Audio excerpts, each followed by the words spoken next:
Hey, how's it going, beard strugglers? So recently it was brought to my attention that people were considering using products that contain minoxidil.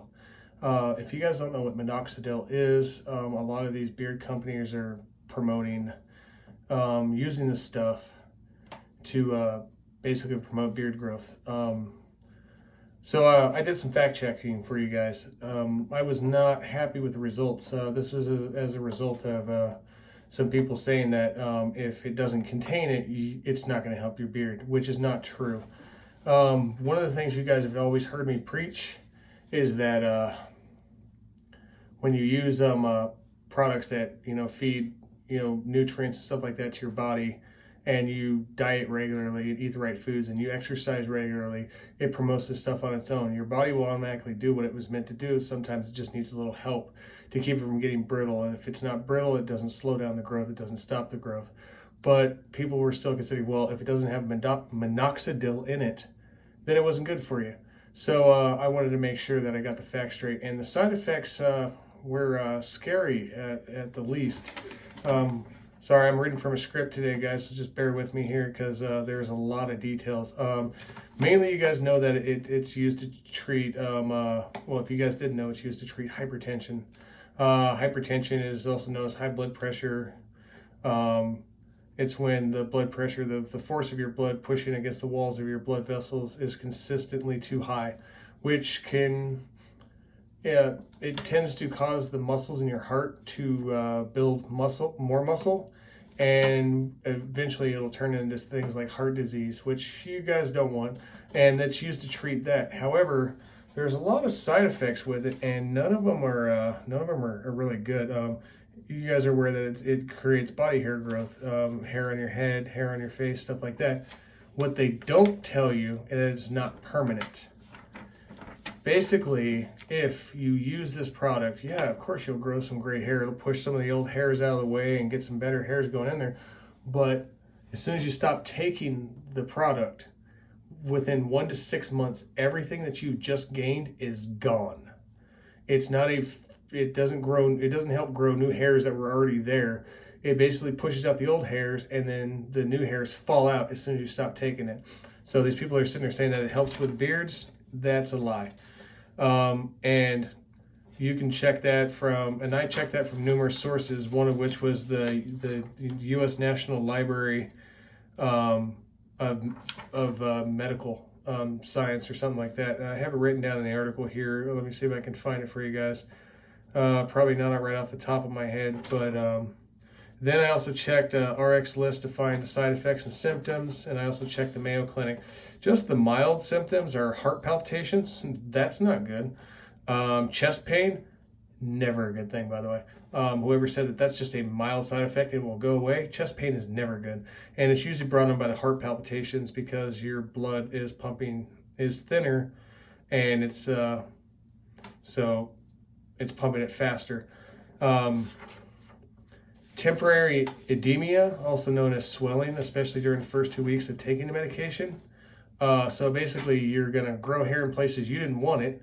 You're going to have heart palpitations and chest pains and swelling. Anywhere does that seem remotely good to you guys? And plus, it's not permanent. So you have to go through this crap, basically get the results you want, and then it's like, oh, I got to stop taking this meds. Oh, but I can't, because if I do stop taking them, everything that I was, banking on is gone. So, and I like to keep in mind and preach and tell you guys that, look, you should be checking, if you're gonna do this stuff and you're gonna, go against what I'm trying to tell you guys, you should be at least seeking a medical doctor before you even take this stuff, because there are things that you may not know about. You may be on some medication that can interact with it negatively or adversely. So you guys don't want to do that. At the Beard Struggle, everything we do here is 100% natural. Not anything that's going to kill you. Matter of fact, it usually benefits. It lowers some of the ingredients that we use, lowers stress levels. I preach this guys to you guys in numerous articles, so I'm not going to bore you to death with that. But you should definitely seek medical attention immediately if you have the following symptoms. Diarrhea, nausea, vomiting, rapid weight gain, swelling of the face, feet, hands, or lip. But isn't that some of the mild side effects too? So should you seek medical attention when you're experiencing these side effects because they're mild or because they're severe? And when do you know the difference? That was scary in itself. Allergic reaction, obviously, if you're allergic to the product, don't use it. But change in vision or decreased visual acuity. Now, there was a bunch of articles out there where guys are sitting there talking about the side effects of it. They're like, oh, I couldn't find anything on this. I found it as my first article as a top result. Basically, there was a test done, and what pretty much happened is the guy was taking, he wasn't a smoker, he didn't drink alcohol. There's no reason in his medical history why he should be having, let me find the buzzword here. Okay. I think I got it right here. Non-arteritic anterior isometric optic neuropathy. Excuse me, I butchered the hell out of that, guys. Non-anteritic is characterized loss of blood flow to the optic nerve. Anterior characterized by swelling of the optic nerve head. Isometric, not symmetrical, meaning one eye or the other, not both. Optic, obviously your eye, and neuropathy, nerve damage. So basically, the guy was taking the stuff, and it caused him to have nerve damage in his eye, which means that's not repairable usually if it's prolonged. I mean, if you start noticing it and you stop it right away, there is a chance that that stuff will reverse itself and you'll be fine. But prolonged use can cause you to go blind in one eye, basically. That's not good.